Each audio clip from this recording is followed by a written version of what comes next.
Welcome back, everyone, to the Clear Admit MBA Admissions Podcast. Today's episode is brought to you by Georgetown McDonough's MBA program. This is your host, Jeanette Brown, and today I am joined by Alex Brown. No relation, although I have known him for a long time. He's a longtime member of the Clear Admit team. Alex, welcome. Thank you very much for having me again. Could you remind our audience how and why you know so much about MBA admissions? Well, it's been most of my professional career. I worked at the Wharton School for 7 years, and I also taught in the professional development program for the Graduate Management Admissions Council. And then since that time, I left the Wharton School in 2005, and since that time, I've worked directly with Clear Admit, and a lot of my work is dealing with sort of application process and in this case the interview process. So I've had probably a 20-year experience directly related to this subject matter. Well, our listeners are going to be very lucky to get to draw on some of your expertise as we are in the thick of interview season right now. In fact, we are dedicating not only this episode, but our next episode to putting your best foot forward in terms of interviews. For this episode, I would like to focus in on 5 interview questions you really need to get right. Obviously, different schools take different approaches to their interviews. You won't always get the same questions from every school, but our experience has shown us that there are some questions that reoccur and that there are some questions that are particularly important to giving thought to in advance. I'm hoping that you can kind of tackle them one by one and share with listeners the best ways of really shining. So to get started, how about the question that many applicants will be hearing from their interviews, whether they are blind, which means the interviewer is going just from a resume, or whether the interviewer knows more about their entire application. In either case, it's quite often the case that an interviewer will say, "Walk me through your resume." How would you advise applicants answer? Yes, this is, as you suggest, a very common MBA admissions interview question.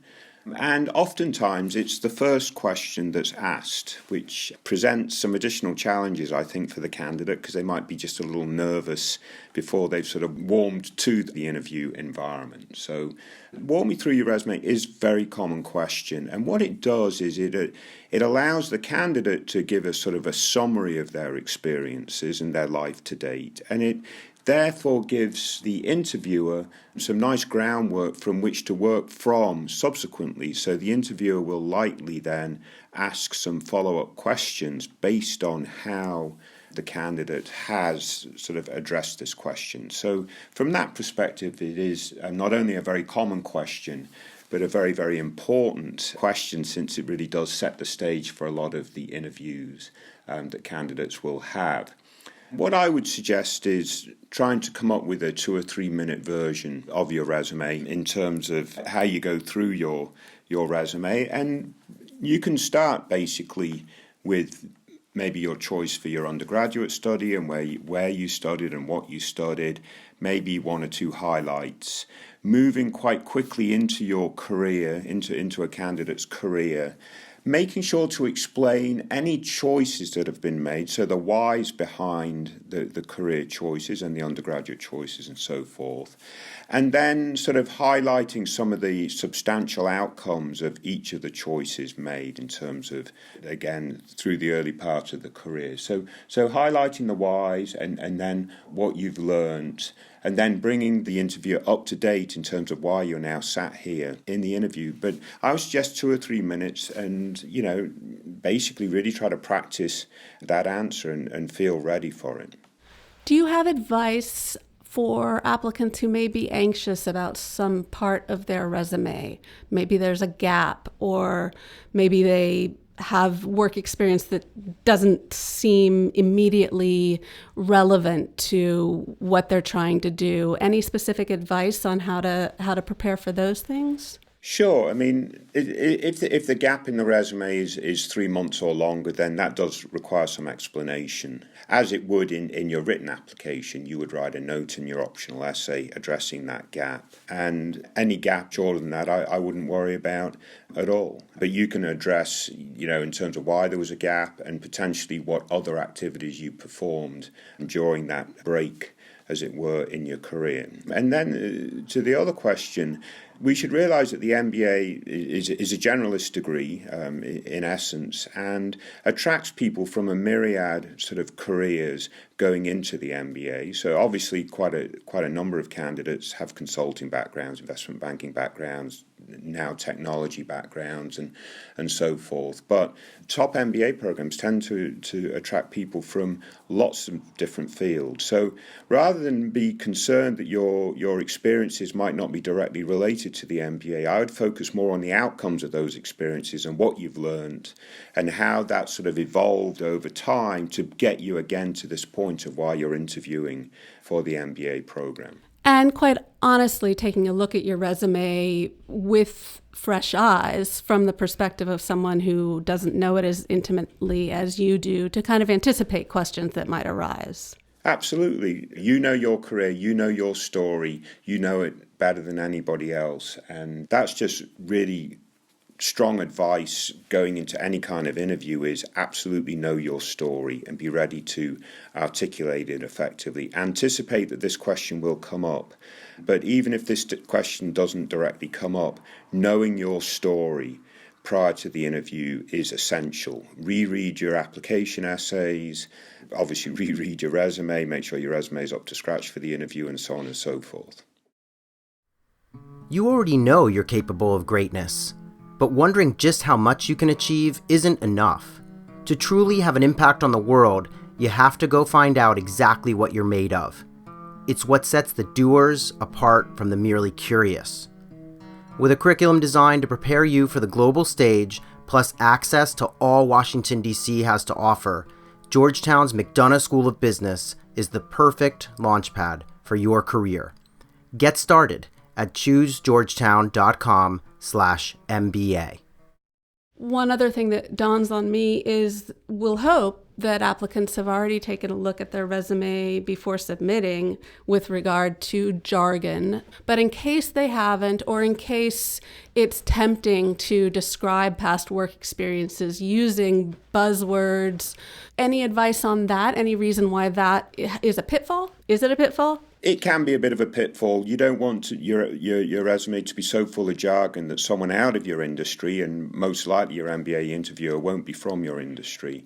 Just make sure that person can understand your resume. So you may have to remove some of the jargon. The other thing I would suggest, and this is a little bit nuanced from the resume you may have submitted in your application itself, but when I interviewed at Wharton, I was always delighted when a candidate had a summary objective at the beginning of their resume that succinctly explained why they're pursuing an MBA and how it connects with their goals going into the future. And so that's obviously a question that is typically potentially asked in the interview, in the written application, in the essays and so forth, and having it addressed right at the top of the resume, I think, is a really good sort of addition to your resume.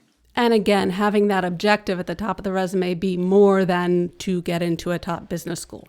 Okay, that's a lot of great information on the resume. Another question that our interview reports reveal and interviews that you yourself have conducted show is a question around career goals. How can applicants best prepare to answer this question? What are interviewers most likely to be asking about? Are they interested in what you want to do immediately after business school? Do they want that as well as a longer term plan? And what if you're not completely sure?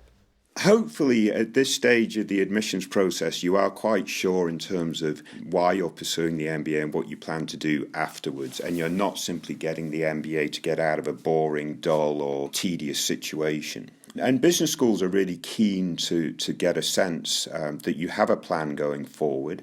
And the idea that, smart people lead potential leaders, the next generation of leaders, they have plans. they know why they're doing things. They have purpose in their intent, and that purpose and intention flows into why they're pursuing an MBA. So you really do want to have a sense of your career goals and be able to articulate them succinctly, both short term, what you plan to do post MBA, and long term, what are your ambitions in life, and where do you see yourself in 20 years' time in terms of what you plan to do.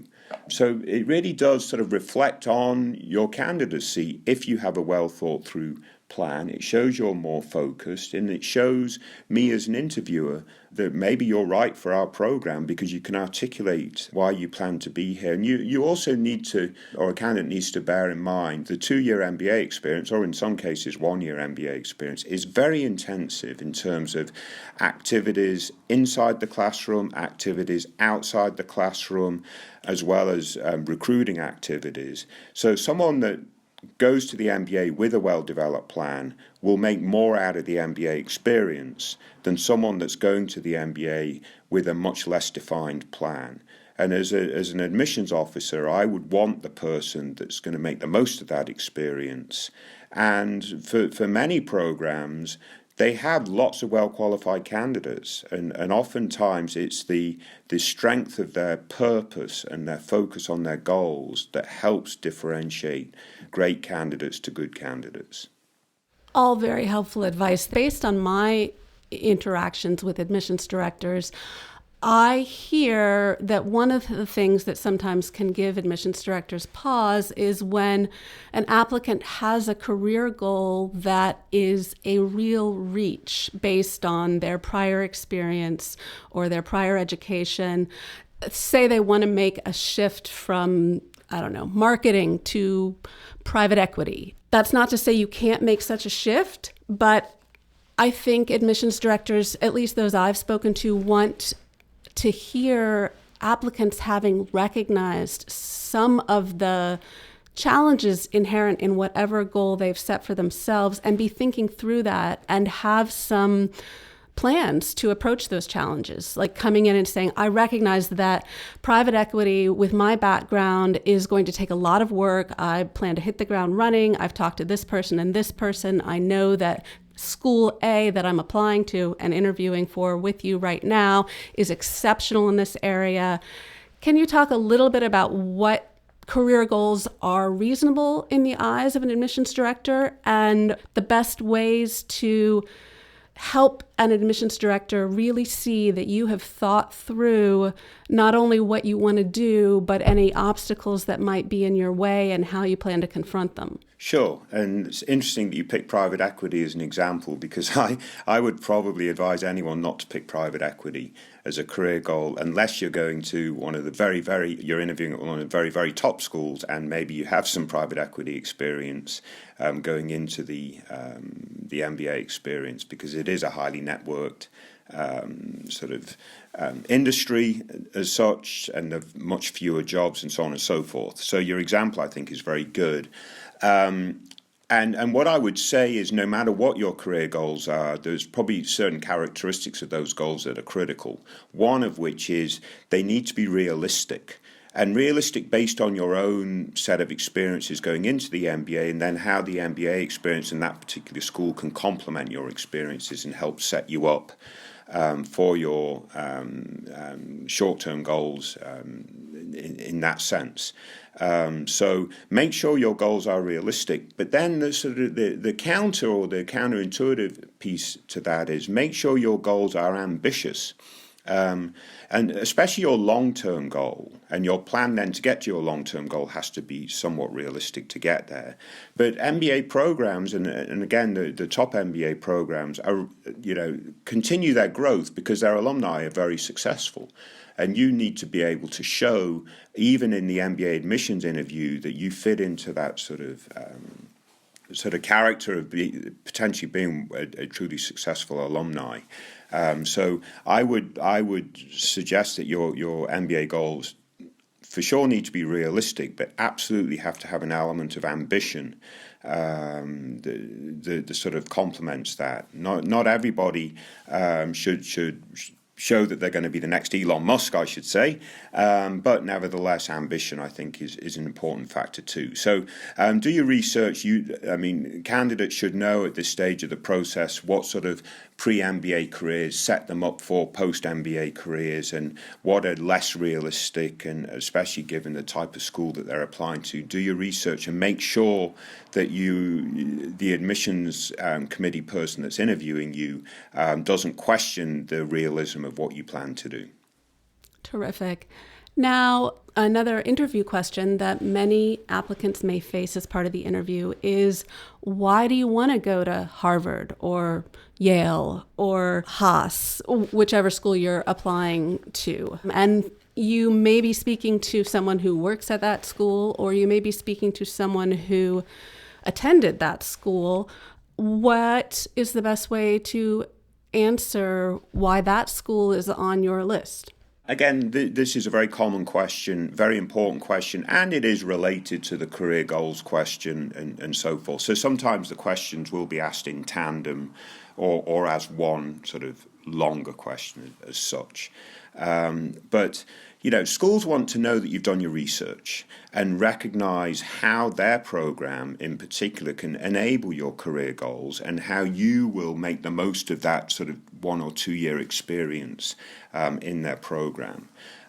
So there's various ways you can do that research, but I think the most effective is a visit to the school. So if you're interviewing on campus, that's obviously a great opportunity to visit, and I would try to conduct the interview after you spent some time visiting, rather than interview at the beginning of your visit and then go on to visit. And then I would use anecdotes that you've learned through your visit to drive that conversation, so it's very apparent to the interviewer that you spent your time engaged with the school.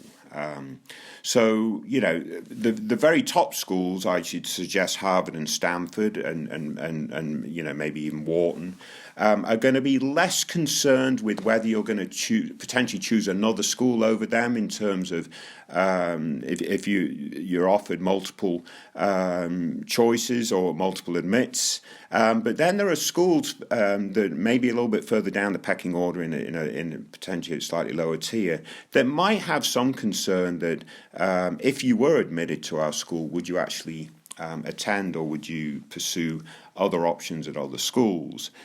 So to try to mitigate that, you just show that you've done the research, you really understand your fit for their school, and you make a very solid case as to why that school will be a great opportunity for you. I don't think you have to say it's the best school for me, period. But nevertheless, suggesting why that particular school is a great fit for who you are, how you learn, where you want to be, and your career goals and so forth. I think you make some excellent points, and I feel like we've given this advice with regard to essays as well, but a simple rule of thumb is that the schools want to feel special. They recognize that you are likely applying to multiple schools, but they want to know that you've taken the time to imagine yourself at their school, and that there are things about their school that really appeal to you. And I also loved your point about visiting, if at all possible. It really does bring the campus and the MBA program and the other students to life, literally. What if you can't visit in advance of your interview? Is it a lost cause? Would you have any suggestions? Yeah, no, that's a very good question, because not everybody has the opportunity to visit, mostly because of geography, and certainly if you're out of country, it makes things a lot more difficult. But if that is the case, if the school itself is traveling to your geography, it would behoove you to meet with the school during that information session or whatever it might be that they're conducting. You should also go to the school's website and attempt to sort of identify maybe students through their website or alumni and so forth that you can maybe engage with. Even if it's through email, to learn more about the programs, and maybe through your own personal networks, people at certain schools or alumni of those schools, excuse me, that can help you just get a real good sense of the school and its culture. But you really do want to do whatever you can to identify constituents of the school and engage with them. I think that would really be very, very helpful. And a tiny bit off topic, but I can't resist. We have at Clear Admit recently launched a new tool for users to share their visit experiences to campus. And as more candidates share their visit experiences, this will be a great resource to learn about visits in the instances that you aren't able to visit yourself. So a little plug, if you haven't already, please share your visits to business school campuses and learn from those of others. Absolutely. Visit Wire. Exactly. So while I have you with me, I would like you to share your thoughts on another interview question that we hear is asked frequently, and that is, give us an example of a time you took a leadership role. Is it as simple as it seems on the page, or are there some nuances to this one as well? I mean, I think this can be a little bit tricky, but if you're applying to top-tier business schools, hopefully you've had some experience where you've had to take on a leadership position. It might not be a traditional leadership position at your firm if you're, obviously people with 4 or 5 years of experience. Not everybody's sort of had a traditional hierarchy to manage and so forth. But that then makes things a bit more interesting in terms of how do you influence and lead your peers, maybe on a particular project at work, where you didn't have hierarchical influence over those peers. So certainly before you come into your interview, you should identify 3 to 4, I would say, sort of anecdotes that you can draw from of particular experiences that highlight certain aspects like your leadership style and so forth that you can address in the interviews, because these types of questions might come in different sort of shades of grey. So having 2 or 3 different opportunities to draw from would be very, very good, I think. Obviously, there are certain elements of leadership that schools are going to want to hear you point to. Leaders have good vision, they have good communication skills. They're very good at relying on others, putting teams together, and so forth. And I think the leadership experience that you do ultimately pick for your interview, you want to be able to potentially really quantify the outcomes of that experience. So if you're talking about something that you were successful at, leading a team towards an end goal, you want to be able to illustrate that success with some kind of quantifiable result that the AdCom person can readily understand is a good success. And what if you don't have a lot of leadership experience on the job? Can you look elsewhere for places to provide examples? Yeah, I think you absolutely can. I mean, one thing AdComs are very interested in business school admissions is your outside of work activities. And oftentimes those are a great platform for you to develop leadership outside of work. So in your volunteer experiences, your extracurricular activities, and maybe even stepping back into your extracurricular activities in college, although for some of us that would be quite some time ago. So you want to try to pick a more recent experience if you can. But if you did something fantastic in college, then why not draw from that experience too? But yeah, these don't necessarily have to be only professional work experiences that you draw from, but nevertheless, it's the quality of that leadership experience itself and what you learned from it and its success and so forth that's going to be the most important sort of factor in determining which particular experience to draw from.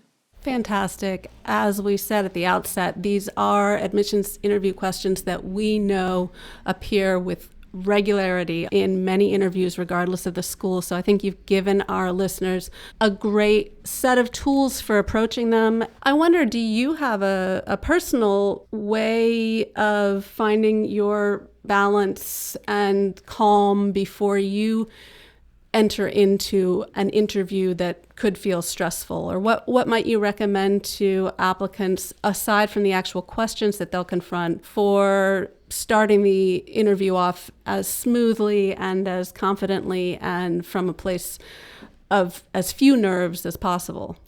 Right. I mean, I always thought it was quite ironic when I was an interviewer at the Wharton School that pretty much everyone that sat in front of me was way more accomplished than I was. And I say that just to sort of not to suggest that our MBA candidates should get any kind of arrogance before their interview, but they should realize that they are pretty much the cream of the crop. And, you know, if they're interviewing at a top-tier business school, they should have some really interesting things to say, which is fantastic. But basically, know your story. It's just like anything. Do your research, know your story. You should then enjoy your 30 or 45-minute conversation with the AdCom, who is seriously only there to learn more about you. They're not there to deliberately trip you up. They're only there to really get a better sense of who you are. So take advantage of that and enjoy it. But be a little bit nervous. I think sometimes if you don't have any nerves, then your energy level's not there, and that sort of creates a bit of a dull interview environment. So a little bit of nerves is a very good thing, but be very well prepared and plan to enjoy the experience. And I would just add, there's one other sort of very common thread of question that you should prepare for, and that is the notion of a failure. And this always used to be my favorite question to ask the candidates that just on paper just looked absolutely exceptional.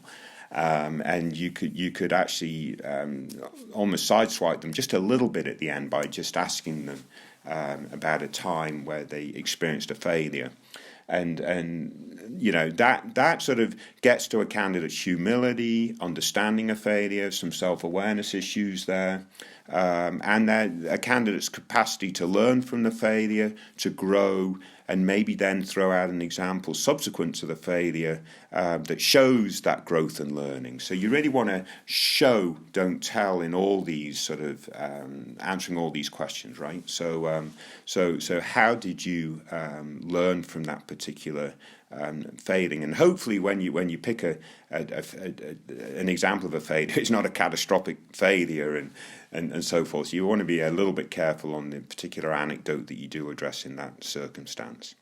Such a good point, and I'm glad you remembered that. I had in my head thought that was a part of a second podcast on difficult questions to answer, but you're absolutely right. Describing a time that you fail is not only a difficult question, but also a common question. So I'm glad that you've given listeners the tools they need to start thinking about that. I will perhaps revisit that question with you in our next podcast when we will dive into some of those thorniest questions and how to answer them. But for today, we're going to stop with those 5 most common MBA admissions interview questions. Alex, thank you so much for sharing your expertise, and I'm sure the Clear Admit audience will benefit. To the audience, go out there and have the best interviews you can. Remember, a little bit of nerves is a good thing, Alex says, but a lot of preparation is even better. And we'll look forward to convening with you here again soon. Thank you very much for having me. Very good. And always, Clear Admit podcast listeners, if you have enjoyed what you've heard, please take a moment to rate us on iTunes. Even better, leave a review. Doing so can help other listeners find us. Thanks so much, and we'll look forward to being together soon. Thanks, Jeanette.